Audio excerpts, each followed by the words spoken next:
नमस्कार, मैं संजय नैन विजय Vishnu Shri Ganganagar YouTube channel पे आपका हार्दिक स्वागत अभिनंदन।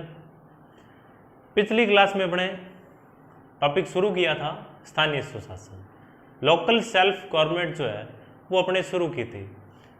बेसिक चीज़ें उनकी अपने पढ़ चुके थे स्थानीय सुशासन के बारे में कि स्थानीय सुशासन कौन सी सूची का विषय है, राज्य सूची का विषय है। और स्थानीय सुशासन हमने जो है वो भारतीय अवधारणा है, किसी भी देश से हमने ग्रहण नहीं किया। उसके बाद में अपने जो है वो लॉर्ड रिपन के बारे में पढ़ा था। लॉर्ड रिपन ने एक अधिकार पत्र जो स्थानीय सुशासन के लिए दिया, जिसको क्या कहा जाता है, मैग्ना कार्टा, स्थानीय सुशासन का मैग्ना कार्टा कहा जाता है। 52 और 53 में 2 कार्यक्रम प्रारंभ किए गए थे, उनकी बात की थी। और 1957 के अंदर जो है वो बलवंत राय मेहता समिति का जो है वो गठन किया गया था।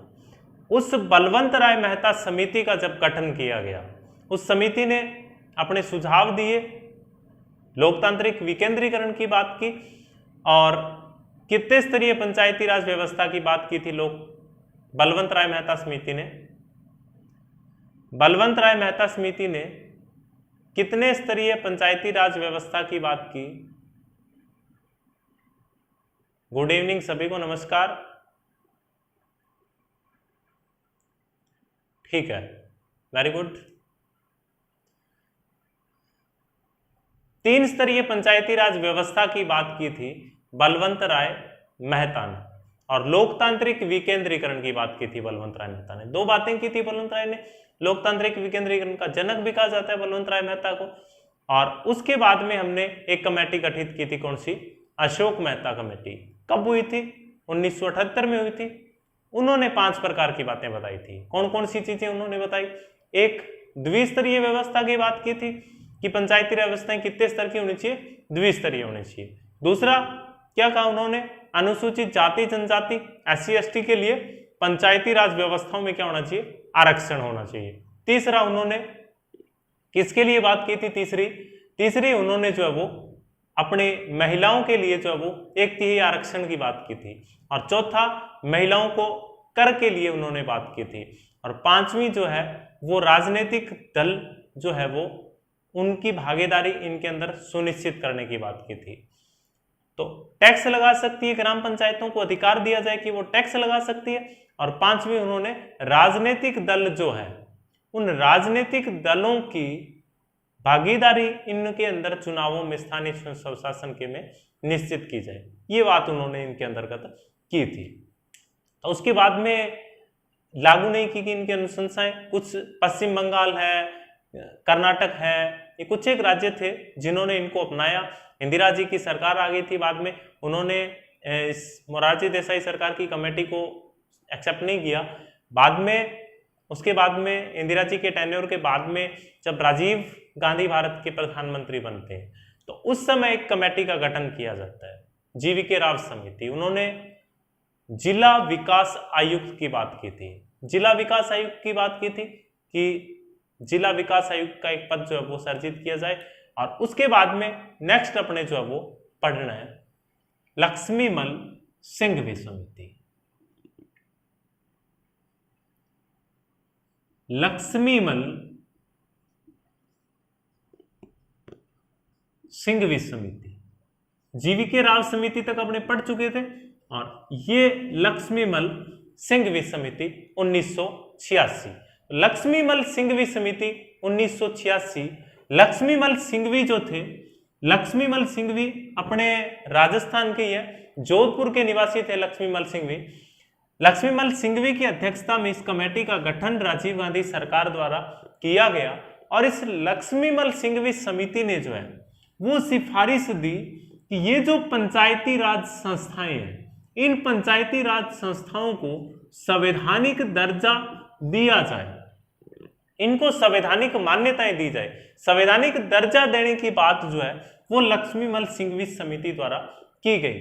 लक्ष्मीमल जी के बाद में एक समिति और गठित की गई, थुंगण समिति, 1988। 1988 के अंदर थुंगण समिति का गठन किया PK थुंगण की अध्यक्षता में। PK थुंगण की अध्यक्षता में थुंगण समिति का गठन किया गया।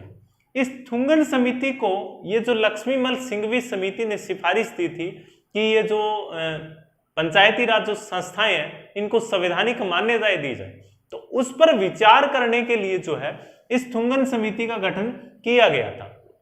और इस थुंगन समिति ने भी इस बात को स्वीकार किया कि सही है, संवैधानिक मान्यता इनको दे दी जाए, क्योंकि जो राज्य सरकारें थी वो राज्य सरकार चुनाव समय पर नहीं करवा पा रही थी, ना इनको कुछ पैसा दे रही थी, बजट नहीं दे रही थी, पंचायती राज संस्थाओं के चुनाव समय पर नहीं हो रहे थे, एक बार सरपंच बन गया तो उसके बाद में 10-20 साल तक चुनाव भी नहीं हुए, तो इस प्रकार की व्यवस्थाएं थी।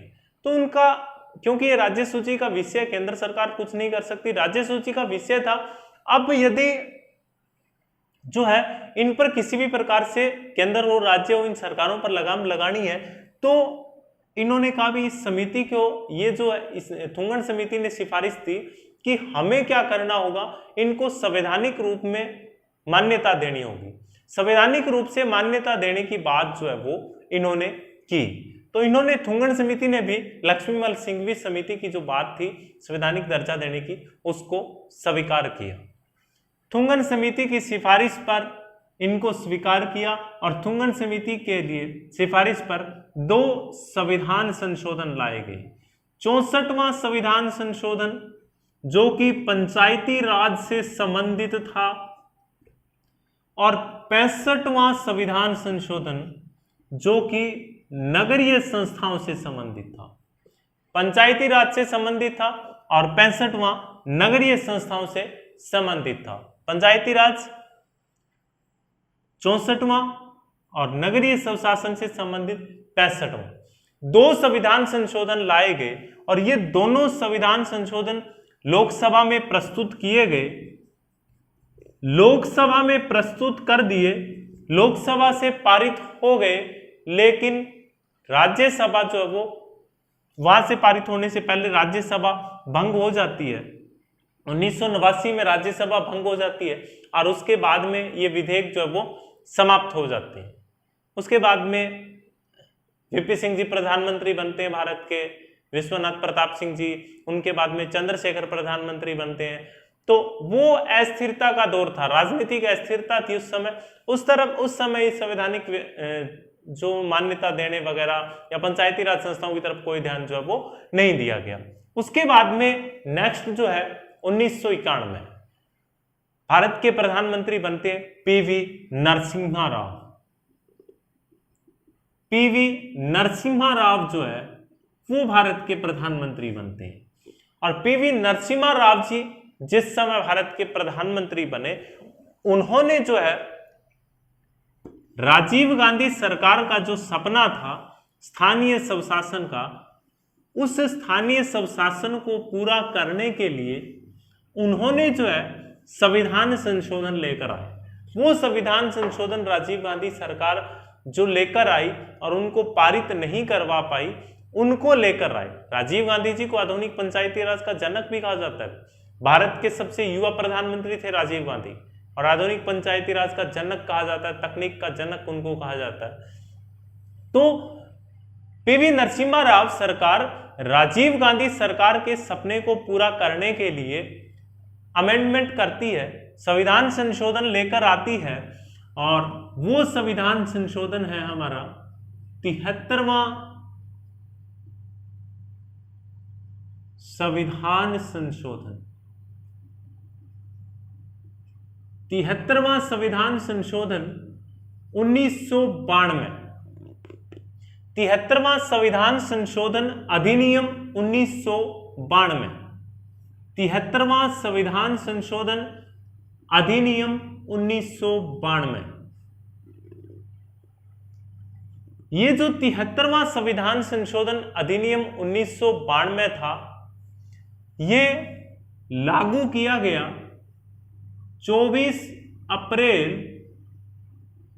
1993 को। कब लागू हुआ? 24 अप्रैल 1993 को। और 24 अप्रैल को क्या मनाया जाता है? पंचायती राज दिवस मनाया जाता है। पंचायती राज दिवस मनाया जाता है। 24 अप्रैल 1993 को पंचायती राज दिवस मनाया जाता है। 24 अप्रैल को ये लागू कर दिया गया तथा ये कहा गया कि 1 वर्ष के भीतर जो है वो सभी संस्थाएं, 1 वर्ष के भीतर सभी पंचायती राज संस्थाएं लागू करेंगे। 1 वर्ष के भीतर राज्य जितने भी हैं वो पंचायती राज संस्थाओं को लागू करेंगे अपने राज्य के अंदर। ये बात कही गई 73वें संविधान संशोधन के द्वारा। जब 24 अप्रैल 1993 को लागू कर दिया, केंद्र सरकार ने ये लागू किया और ये इस संशोधन के अंतर्गत ये प्रावधान कर दिया कि 1 वर्ष के भीतर जो है वो सभी राज्यों को ये पंचायती राज संस्थाओं को संवैधानिक मान्यता देना और इनके लिए व्यवस्थाएं जो है वो लागू करनी होगी। तो 1 साल के भीतर लागू करने की बात की गई। अब राजस्थान में इसे संवैधानिक मान्यता कब दी गई? कमेंट बॉक्स में जवाब दीजिए। राजस्थान में इसे कब लागू किया गया? 73वें संविधान संशोधन को राजस्थान में कब लागू किया गया? कब लागू किया गया? तो 73वें संविधान संशोधन को 23 अप्रैल 1994 23 अप्रैल 1994 को लागू किया गया। 23 अप्रैल 1994 को राजस्थान में इसे लागू किया गया। 1 वर्ष का समय था, बिल्कुल अंत में 1 दिन पहले जो है वो हमने राजस्थान ने इसे लागू किया है। तो राजस्थान ने इसको लागू किया 23 अप्रैल 1994 को, 73वें संविधान संशोधन को। और ये लागू कब हुआ? 73वें संविधान संशोधन 24 अप्रैल 1993 को। और इसी दिन 24 अप्रैल को क्या मनाया जाता है? पंचायती राज दिवस अपने मनाते हैं। 1 साल की अवधि दी गई थी जब ये संसद ने पारित किया, तो ये व्यवस्था की, क्योंकि ये राज्य सूची का विषय था पंचायती राज जो है, तो राज्यों को कहा कि आप 1 साल के अंदर इस 73वें संविधान संशोधन को क्या करना होगा? लागू करना होगा। तो राजस्थान ने इसको 23 अप्रैल 1994 को लागू किया। अब 73वें संविधान संशोधन के अंतर्गत व्यवस्थाएं क्या क्या थी, क्या क्या विशेषताएं इसके अंतर्गत थी? तो एक तो इसके अंतर्गत आर्टिकल 243 से 243 ओ तक टोटल 16 अनुच्छेद जोड़े गए, कुल 16 नए अनुच्छेद जोड़े। संविधान में भाग 9 और 11वीं अनुसूची जोड़ी गई। संविधान में भाग 9 और 11वीं अनुसूची जो है वो जोड़ी गई। भाग 9 और 11वीं अनुसूची जोड़ी, अनुच्छेद 243 से 243 ओ तक टोटल 16 अनुच्छेद जो है वो इसके अंतर्गत जोड़े गए। ये प्रावधान 73वें संविधान संशोधन के अंतर्गत किए गए। अब आपके मन में एक सवाल होगा कि सर अपने पढ़ते हैं कि संविधान में 395 अनुच्छेद है, 22 भाग है, और आप कह रहे हो 1993 के अंदर 9वां भाग जोड़ा, 243 अनुच्छेद जोड़ा, ऐसे कैसे? अपने एक भाग पढ़ते हैं, भाग 1, उसमें एक चीज पढ़ते हैं कि राज्यों की 4 श्रेणियां थी, ऐसा कुछ पढ़ा था आपने कि राज्यों की 4 श्रेणियां थी, ए श्रेणी, बी श्रेणी, सी श्रेणी, डी श्रेणी। उन श्रेणियों का उल्लेख जो है उनका कुछ हिस्सा आर्टिकल 243 और भाग 9 में अपने मिलता था, जिसको 7वें संविधान संशोधन 1956 के द्वारा जब अनुच्छेद 238 को समाप्त किया तो ये जो है वो अनुच्छेद समाप्त हो गए, ये भाग समाप्त हो गया। तो उस समय ये समाप्त हो गया। बाद में यहाँ पर पंचायती राज व्यवस्थाएं जो है वो इस आर्टिकल के अंतर्गत जोड़ दी गई। भाग 9 और 11वीं अनुसूची में ये जोड़ दिया गया, 73वां संविधान संशोधन। तो ये प्रावधान इसके अंतर्गत किए गए हैं। नेक्स्ट अपने 16 अनुच्छेद इसके अंतर्गत जोड़े गए। 243 से 243 ओ तक हमने पढ़ा इसके बारे में। 73वां संविधान संशोधन है।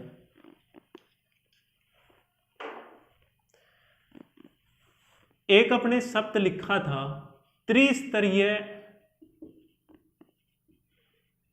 पंचायती राज व्यवस्था, त्रिस्तरीय पंचायती राज व्यवस्था, वो त्रिस्तरीय व्यवस्था कैसी थी, क्या थी, उसकी अपने बात करनी है। त्रिस्तरीय व्यवस्था क्या थी? तो एक तो ग्राम पंचायत, दूसरा है पंचायत समिति, तीसरा है जिला परिषद,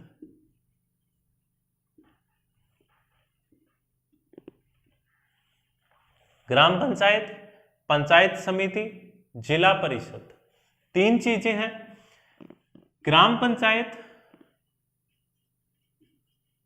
अध्यक्ष, उपाध्यक्ष, साथ साथ में नोट्स बनाते रहे भाई, लिखते रहे इन चीजों को। पंचायत समिति अध्यक्ष, उपाध्यक्ष,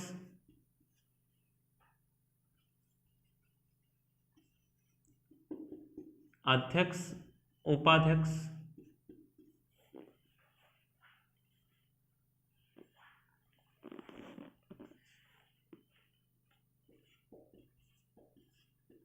VDO, BDO, CEO. VDO, BDO, CEO. VDO village development officer, ग्राम विकास अधिकारी अपने जिनको कहते हैं, ग्राम विकास अधिकारी। वीडियो जो सरपंच के साथ उनके सहयोगी सरकारी अधिकारी। और बीडीओ खंड पे ब्लॉक डेवलपमेंट ऑफिसर। वीडियो तो हो गए। ग्राम विकास अधिकारी, ग्राम विकास अधिकारी, video village development officer. BDO खंड विकास अधिकारी, ब्लॉक डेवलपमेंट ऑफिसर। और सीओ मुख्य कार्यकारी अधिकारी, मुख्य कार्यकारी अधिकारी, चीफ एग्जीक्यूटिव ऑफिसर। ये संरचना थी। त्रिस्तरीय पंचायती राज व्यवस्था जब बलवंत राय मेहता समिति ने जब बताई तो उन्होंने ये बात कही थी कि ऐसा होना चाहिए। अब यहां पे हमने जो शब्द लिखे हैं अध्यक्ष उपाध्यक्ष, अध्यक्ष उपाध्यक्ष, अध्यक्ष उपाध्यक्ष, एक ग्राम पंचायत के अध्यक्ष को यदि छोड़ दें तो ग्राम पंचायत का उपाध्यक्ष, पंचायत समिति का अध्यक्ष उपाध्यक्ष, जिला परिषद का अध्यक्ष उपाध्यक्ष, इन सभी के चुनाव कैसे होंगे? अप्रत्यक्ष होंगे। इन सभी के चुनाव कैसे होंगे? अप्रत्यक्ष होंगे। और ग्राम पंचायत के अध्यक्ष का चुनाव जो है वो कैसे होगा? प्रत्यक्ष होगा या अप्रत्यक्ष होगा? कमेंट बॉक्स में आंसर दीजिए। ग्राम पंचायत के सरपंच का चुनाव, एक ऑप्शन है प्रत्यक्ष, दूसरा है अप्रत्यक्ष।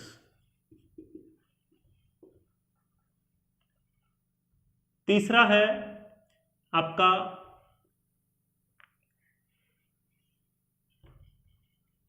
विधानमंडल का निर्धारण, या कोई नहीं इनमें से। ग्राम पंचायत के अध्यक्ष का चुनाव प्रत्यक्ष होगा या अप्रत्यक्ष होगा, या विधानमंडल का सदस्य, विधानमंडल जो है वो निर्धारित करेगा प्रत्यक्ष होगा या अप्रत्यक्ष होगा, या इनमें से कोई नहीं है। ग्राम पंचायत के अध्यक्ष का चुनाव प्रत्यक्ष होता है या अप्रत्यक्ष होता है, या विधानमंडल निर्धारित करती है भी कैसे करवाना है, प्रत्यक्ष करवाना है क्या अप्रत्यक्ष कराना है, या इनमें से कोई नहीं। तो विधानमंडल के द्वारा, वेरी गुड, विधानमंडल के द्वारा इनका निर्धारण होता है। विधानमंडल निर्धारित करेगा कि ग्राम पंचायत के अध्यक्ष का चुनाव जो है वो कैसे होगा, प्रत्यक्ष होगा या अप्रत्यक्ष होगा, इस चीज का निर्धारण कौन करता है? विधानमंडल करता है। नोट लगा के कॉपी में ये बात लिख लीजिए, लिख लीजिए। ग्राम पंचायत के अध्यक्ष का चुनाव, ग्राम पंचायत के अध्यक्ष का चुनाव विधानमंडल द्वारा निर्धारित किया जाता है। विधानमंडल निर्धारित किया जाता है, विधानमंडल द्वारा निर्धारित किया जाता है कि चुनाव प्रत्यक्ष होंगे या अप्रत्यक्ष, कि चुनाव प्रत्यक्ष होंगे या अप्रत्यक्ष होंगे। तो विधानमंडल निर्धारित करता है। अब अध्यक्ष लिखा है यहाँ पे, सरपंच क्यों नहीं लिखा? सरपंच अपने केवल राजस्थान की बात है। कुछ एक राज्य हैं जहाँ पे सरपंच बोलते हैं, अलग अलग राज्यों के अंदर अलग अलग नाम है इनके, तो इसीलिए अपने यहाँ पे अध्यक्ष शब्द का प्रयोग जो है वो किया है। सरपंच का चुनाव जो है अपने राजस्थान को अलग से पंचायती राज जो है राजस्थान से रिलेटेड जितनी भी बातें हैं वो अपने अलग पढ़ेंगे।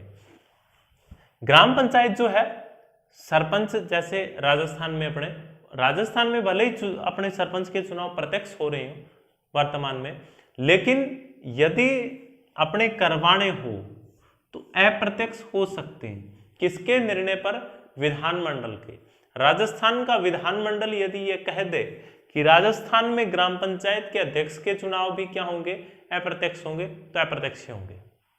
ठीक है, तो अध्यक्ष उपाध्यक्ष के चुनाव, ये जो है उपाध्यक्ष, अध्यक्ष, उपाध्यक्ष, पंचायत समिति के अध्यक्ष उपाध्यक्ष और जिला परिषद के अध्यक्ष उपाध्यक्ष, इनके चुनाव जो है वो अप्रत्यक्ष होते हैं। इनको चुनता कौन है? फिर इनको चुनने का अधिकार जो है पंचायत समिति के सदस्य, डायरेक्टर जिसको अपने बोलते हैं राजस्थान में, पंचायत समिति डायरेक्टर जो है वो अपने में से पंचायत समिति के अध्यक्ष यानी अपने जिसको राजस्थान में प्रधान कहते हैं और उप प्रधान कहते हैं, उनको चुनेंगे पंचायत समिति के डायरेक्टर, अपने में से ही एक का चुनाव करेंगे। और जिला परिषद के अध्यक्ष या अध्यक्ष व उपाध्यक्ष यानी जिसको अपने जिला प्रमुख, उप जिला प्रमुख कहते हैं, उनको चुनेंगे कौन? जिला परिषद के डायरेक्टर। उनका चुनाव अप्रत्यक्ष होता है, केवल यहाँ पे अध्यक्ष का चुनाव प्रत्यक्ष है। ग्राम पंचायत में अध्यक्ष का चुनाव यानी सरपंच का चुनाव और वार्ड पंच का चुनाव प्रत्यक्ष होगा। पंचायत समिति में पंचायत समिति डायरेक्टर सदस्य जो उनका चुनाव प्रत्यक्ष होगा। जिला परिषद में जिला परिषद डायरेक्टर या जिला परिषद सदस्य जो है उनका चुनाव प्रत्यक्ष होगा, बाकी इनका अप्रत्यक्ष है।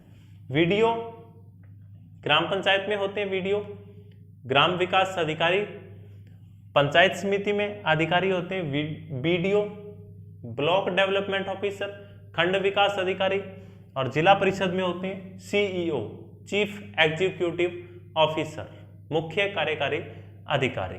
तो ये जो त्रिस्तरीय व्यवस्था अपने बात कर रहे थे अशोक मेहता समिति में, जब अपने पढ़ा था कि त्रिस्तरीय, तो त्रिस्तरीय क्या चीज थी? वो ये त्रिस्तरीय है।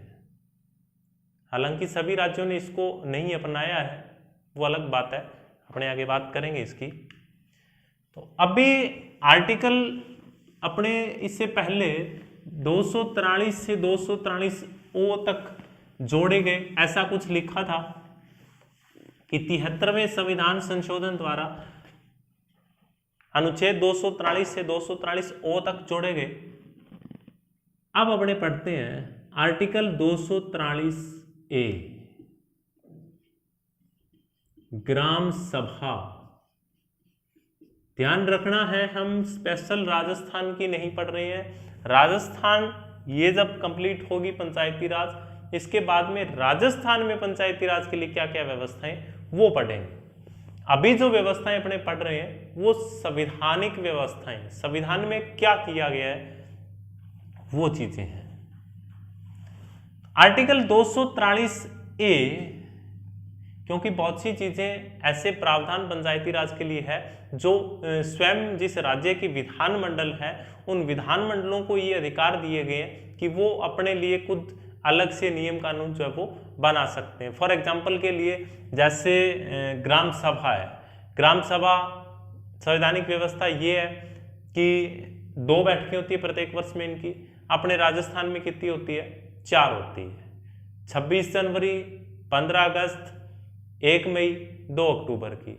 और उनमें भी पहले ये था कि 4 होंगी, फिर मुख्यमंत्री अशोक गहलोत सरकार में 4 थी, उसके बाद में वसुंधरा जी की सरकार आई तो उन्होंने, और वो जो 4 थी, अब ग्राम सभा की मीटिंग होगी तो सभी सदस्य उनके अंदर सरकारी अधिकारी कर्मचारी भाग लेंगे।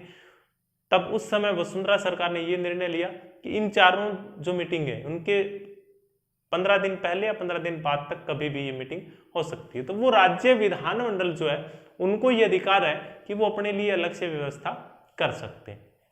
खैर अपने अभी संवैधानिक व्यवस्था की बात कर रहे हैं कि संविधान में कैसे किसके लिए क्या प्रावधान है, तो वो आर्टिकल 243 ए, अभी 243 ए जो है वो ग्राम सभा की बात करता है। ग्राम सभा कहते किसे हैं? ग्राम सभा, ग्राम पंचायत दोनों अलग अलग चीजें हैं। नेक्स्ट अपने अगली क्लास में आर्टिकल 243 ए के बारे में पढ़ेंगे, अभी समय इजाजत नहीं दे रहा है। अगली क्लास में 243 ए के बारे में अपने पढ़ेंगे। तब तक के लिए नमस्कार।